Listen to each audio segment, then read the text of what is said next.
Welcome back, strange crew. You are tuned into another trip through life's deep cuts. We hope you enjoy the ride.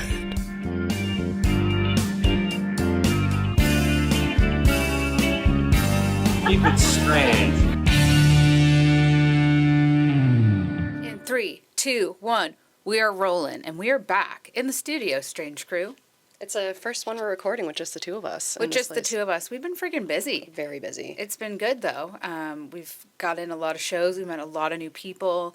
It's been great. And we're here to talk to you about our latest show in collaboration with the Bangor Waterfront. Yes. So we recently checked out the Outlaw Music Festival in Bangor, Maine at the Maine Savings Amphitheatre, our favorite venue in the world. Yeah, and if you haven't listened to our other episode with Hosier where they brought us down, gave us the suite, really showed us the venue, I really encourage you to check it out because we go very deep. With everything going on in the world right now, I still think it's so important to support people and to support artists and to support people who are still trying to put on shows and to bring culture and entertainment to people, especially, when things are just crazy as hell. So I think our partnership with them, we've really, really enjoyed working with them because of the amount of types of artists, the comedy, just the way that they treat people, their patrons. It's really above and beyond. So we were really excited when we heard Bob Dylan was going to be playing. And this one already had tickets before we could even message we them. Get the perks. I was like, I told Kate, I don't care. Yeah, she's the diehard, right? And hey, I get it too. I'm the same way with Primus, so no one can judge. But no, it was that venue it took us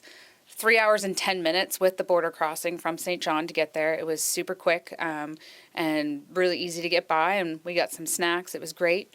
I love we have a ritual when we go to Bangor. It's always we stop at the Trade Winds for Dunkin' Donuts, and then we just head to Denny's, and then we usually check in and just get ready for the show. It's like, yeah, it's pretty. Yeah. It's a nice little template, and it's so great because like Hollywood Casino, it's literally 10-minute walk at the most.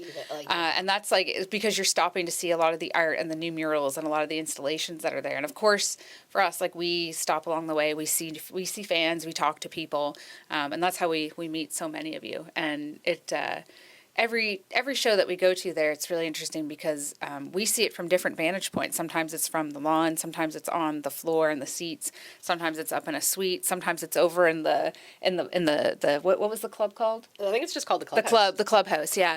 And so you see it from so many different vantage points, and they've really figured out a way with the topography to really no one ever has a bad angle of the show, and it's really awesome because of the way that they have availability, like the drinks, the food. They even have a Dunkin' Donuts lounge, which is pretty cool. Yeah. And I think from every place that we've traveled, I outside of maybe Massey Hall, because you've got Franz and Massey Hall right outside in the hotel, that's pretty close. But I'd say from a venue, the casino, just the accessibility and everything, and how easy it is to get in and out of the show. It's the best setup I think we've ever had. And I like too that usually we're like, oh, what are we gonna do after the show? Like if we don't have interviews or after things are lined up, we just played some slots, had some fun, had some food.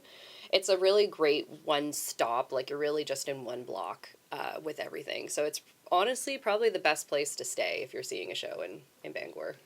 Yeah, and I think too, there's depending on how you park or where your entrance is, we've never had an issue with it taking more than 5-10 minutes to get out of there. And even with some of the perks and the collaborations, you park, there's someone that even the folks at the suite doors remembered us. So it's really refreshing to see people who really enjoy the culture of concert going and seeing people come out to shows and supporting both economies. Because like I said, I think we really have to look at not just how our beliefs might be politically or, how we're spending our purchasing dollars. But I do think those things matter. But I don't think that art and culture and musicians and the venues should have to suffer from that. So Charisse and I, we still travel, and we try to do it with integrity, and we make sure that the people we're working with, and it's someone like Bob Dylan that we're going to see, it really has to, compute and really make sure that the audience is there along for the ride with us. So that's really important. Yeah, absolutely. And I think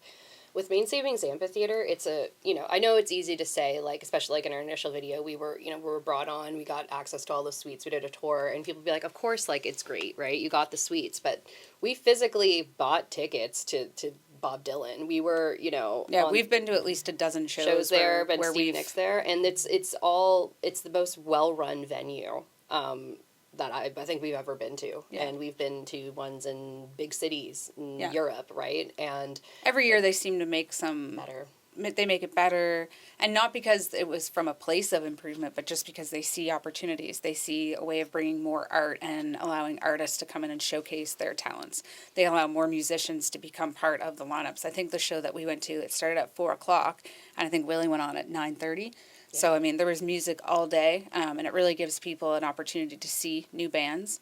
I've seen so many bands down there, Fish, Tedeschi Trucks, Shared and the Dap Kings. Like, we've seen so many people down there.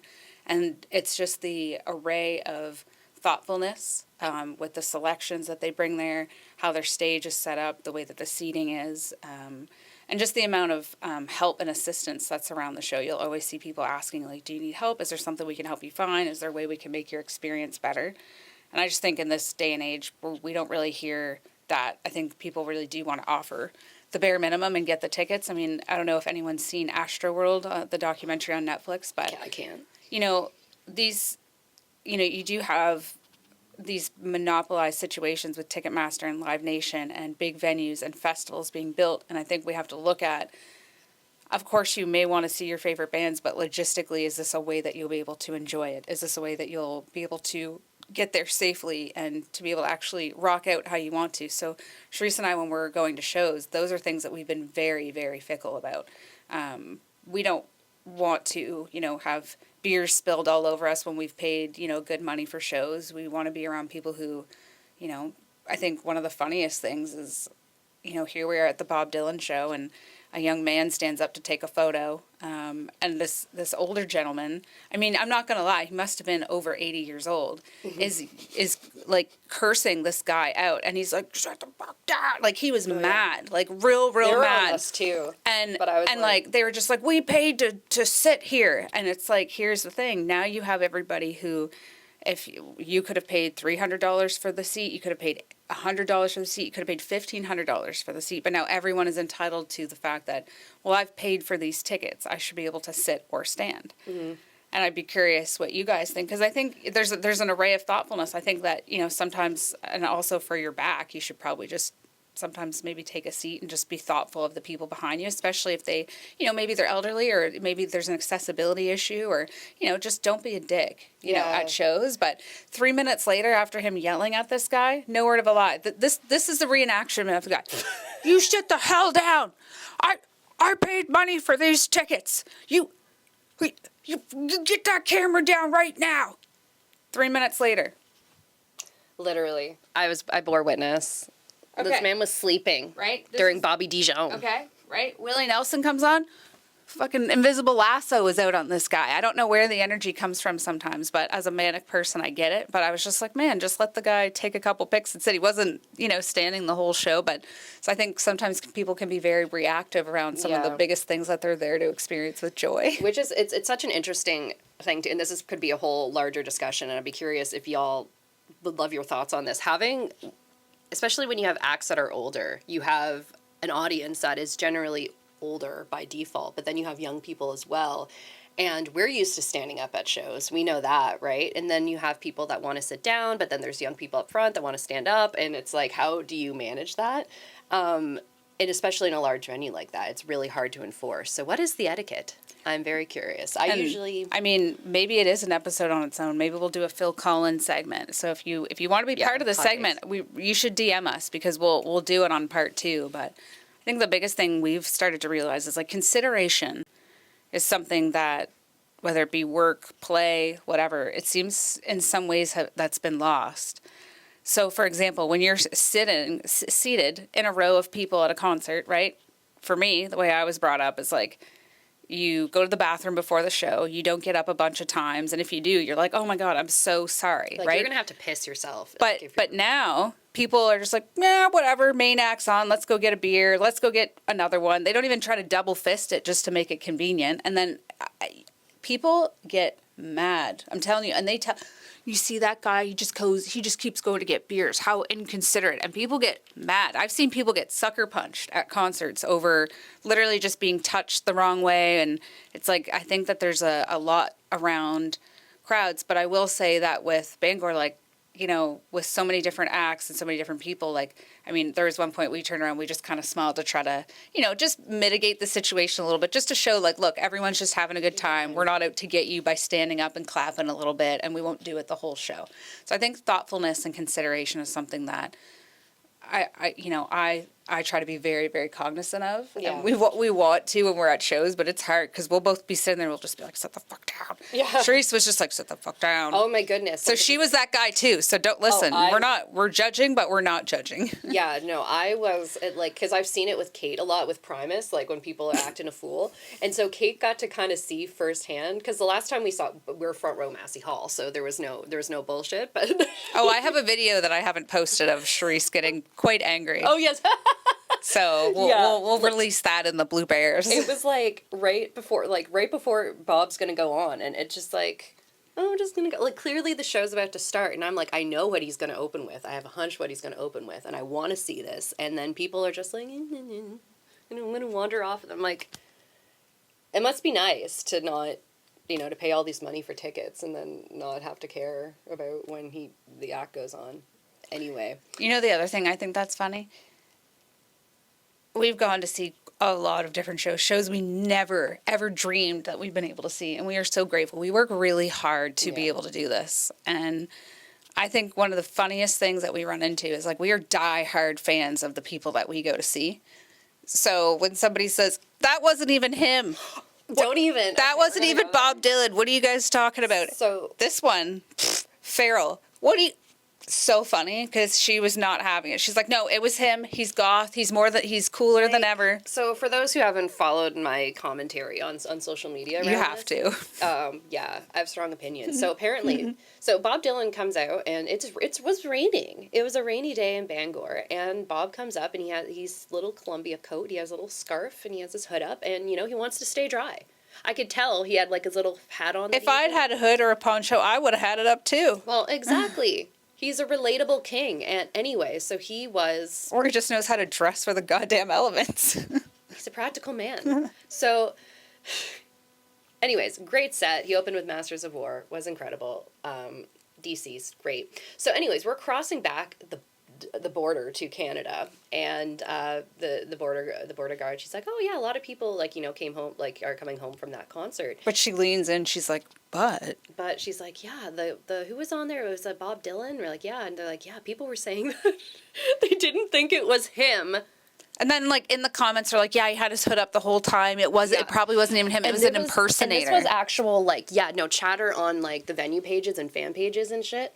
And I was just like, oh my God.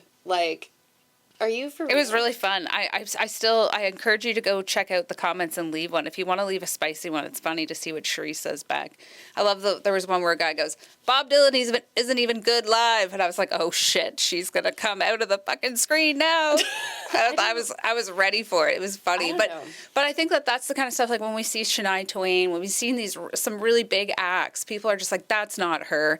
She's lip syncing. Madonna, she should get up. Like, no, these people, I applaud them. I applaud their work ethic. I applaud the fact that they want to do this, that this is the stuff that makes them happy. Yeah. This is the stuff that makes us happy. We don't have to be doing it. We could be doing other things. And another thing, sorry to harp on this. So, of course, A Complete Unknown just came out in the past year, right? And so that, in a great way, exposed a lot more people to Dylan and his music, which is phenomenal. More people need to see the light. But a lot of people went to this concert, I feel, that they've never seen him. They clearly only seen him for the first time, because there were complaints and comments like, he didn't even talk to the audience. And we're like, you definitely would never. The fact that, and he was in a good mood. He was raising his arms up multiple times, and he was having a really good, he was that was quite interactive for Bob Dylan, and he said thank you and all that. Like, but I don't know, did you expect fucking songwriter circle from the guy? Like, anyways, so it was really interesting to see that discourse, but it was clearly him. Like, and anyone that's making a big, like, it's Bob Dylan. He's always been like this. He's not going to change. And, like, and it's so hard to sing along to his songs live or, like, a backing, like, he changes up every song that he plays live. Like, it'd be so hard to anyway. It's so dumb. Some critical thinking, but that's end rant.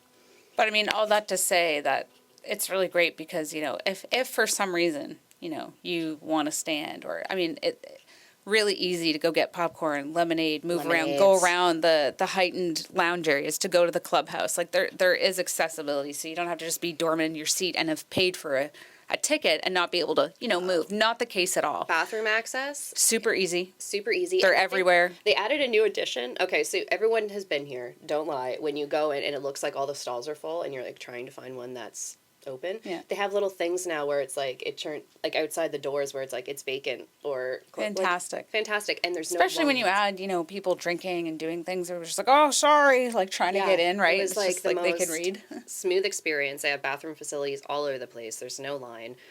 There was even lines for drinks. Like when I got our lemonades, it was like I was 2 minutes, really. Yeah, it was great. Yeah. And it was so cool seeing Sheryl Crow and, you know, just like hearing those songs and seeing Willie. Like it was really, really iconic, very legendary. And, you know, every time, like I said, that we work with them, I think it ups our level of what we want to do when we're producing content too. Mm-hmm. And we got to meet so many different people. I mean, we got to meet Phil. Shout out to Phil.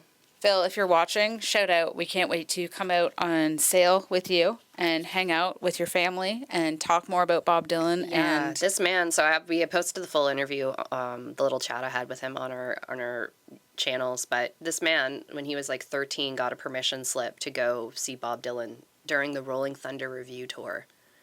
Like, if I could go back in time to a show, it would be like a Rolling Thunder Revue show. Like, that's just, and just to be 13, like, I remember I first saw Bob when I was 16. And he's like, he was like, Rolling Thunder Revue Bob is like coked up, like crazy, but like also some of the best renditions of his songs and performances, I think, are in Rolling Thunder Revue. So the fact that he got to see that so young is so cool. So shout out to Phil. Yeah, shout out. He was very, very kind, very, very open just about how much he loved music and how important it is for new artists to be coming up on top of the stage like this that the Waterfront's built to be able to be on the same stages of like Willie Nelson and Bob Dylan and Sheryl Crow. I thought that was really kind, and he was just so thoughtful around just getting to know us, right? Because he just kind of saw that we were chilling and doing the show, and he just wanted to see Bob a little closer, so he politely asked to just sit for a second. And we ended up hanging out with him for about 15-20 minutes, just chatting, and you know, it's those relationships that we really appreciate. So I think those partnerships that we have with some of the venues, including this one, it's our favorite venue because of the people that seem to travel. We probably met over a dozen people that we know from St. John that went to the show. And there was like Nova Scotia. We met at the Denny's, and they're like, oh yeah, a bunch of New Brunswickers are down from the Miramichi. They were saying like. And here's the thing, like if people like, I think there's this notion where, you know, shouldn't travel or maybe you shouldn't be buying these crazy tickets and things like that, but accessibility is there. There are cheap flights, there are good tickets places. The woman that we met at Denny's who was talking to us, you know, she was talking to us about seeing the Eagles at the Sphere, and I think, you know, from her perspective, that was a place probably that we had never seen, but it's cool because we've also been to the Sphere, and it's interesting to be able to talk to people about how you can get there and the best ways to get there and who to collaborate with. And, you know, it's just nice to meet other music fans. Mm-hmm. So I thought that was really interesting just to meet so many different people that go to that kind of hub spot to meet, you know what I mean? And just chum and talk about tunes. And the hotel is so, like, we've stayed at Hotel Ursa before, and Hollywood Casino, like, it's pretty much just like going to Vegas, seriously. It even has our Buffalo machine, which we love. Buffalo! We love that We won machine. a little bit on the slots, too. Yeah, we won a couple $100, a few $100, actually. Yeah. So it was good. They have the Zombie Dog. It's like a crazy, like, gourmet hot dog place. Yeah, they're open till 2 a.m. Yeah. They have a nice, like, steak barbecue place, like baked potatoes. And they have, I don't know if you saw it, it was at the end, but they have like a beverage station where it's Yeah. just like fountain pops and stuff Yeah. where people can just go get a drink, like a non-alcoholic drink, which is super cool. Yeah. Um, Yeah, they had lots of stuff, and like the room was really nice. Like, really big. yeah, really big. Like, we've stayed in hotels that were like, you know, like 5-star, like, you know, really, and like not as nice of a room as this. Like, this is very like nice. The bed was great. Like, it was just awesome. It was comfy. And And also it- kind of reminded me of the Beverly, I Yeah, don't know, going no. through. Yeah, not no, the it Beverly did. Hills Hotel, Yeah. but walking through to the casino, they had like the old, because it's Hollywood Casino, right? It's the old big photos of Yeah. like old posters and movie stars and stuff. And I'm like, oh. And it feels smelled like- just like the casino in Vegas. Yeah. Exactly. I wonder if that's like a scent, like a It is. I think standard thing. it's like Tahiti Village casino scent. Yeah. It's kind of like how Disney has them in like their air purification systems. It's like a like certain cotton candy. scent. Yeah. No, it is. There are these little pucks that they put in and they just put out to everybody. Yeah. Yeah. Hawk, can you confirm that? Have you been to Disney? No. Okay. No. Well, All right. inquiring minds wanted to know. Yeah. Yeah. So it's, yeah, really great venue. Great place to stay. Honestly, we can't thank them enough. No, Like, we really do appreciate the hospitality, and we encourage you, if you haven't been to a show yet, or you've been thinking, oh, I'm not sure, they have so many good lineups. And when I say that, I mean, like, because when they put on a show, there's usually 4 or 5 acts that are all awesome that you want to catch. I think this coming week it's Papa Roach and Rise Against. Oh my God. Like, there's just shows constantly happening that are really good. And They're like on I said, the it's a 3-hour drive with the border crossing, and you can rip back that night if you Yeah, want to. a lot of people do that too. They We have, right? So done- it's, yeah. it's just one of those things where you just, you know, you're careful, you rip down, and maybe you didn't need to catch the last act, so you peel him a little bit early. Yeah. But it's super easy. Very, very easy to get in and out of no matter what entrance you go to. And we genuinely love going there. We And do. obviously to see her favorite artist is a super bonus, but it allowed us to get back into the Hollywood Casino ecosystem and see what that's like so that we can go there more often and, you know, maybe do something fun, you know, on this channel down the road with it, right? Yeah. So, and maybe win some more money when we go. Yeah, I would love to get permission to film in there because we could have had so much fun. I guess they needed like kind of government approval or Yeah. whatever, but Kendall, our connection there, she's like, we could probably get around it if you win the jackpot. And I'm like, come on, Kate, win for the content. Win for the content, yeah. But yeah, no, would love to. Can't wait to visit again. It's such a good time. And, you know, if you have any questions, we will answer them honestly. Yeah. Like Sheree said, it might seem sometimes that we're just maybe fluffing the engine on this, but we wouldn't go and put our time places if we didn't like actually go into them. Yeah. And we love working with, you know, these folks down there. So if there's any questions or hesitation, you know, let us know. Yeah. Let us know what shows you've been to, and what ones you might want to see down there if they're not already on the lineup, right? So, yeah. Yeah. Well, this was a great cozy catch up. I appreciate. Yeah, this was good. And until next time. Keep it strange. If you've enjoyed this, then you have to hit strangegrooves.com for more amazing content. To support this podcast and music community, go to patreon.com/strangegrooves. As always, keep it strange.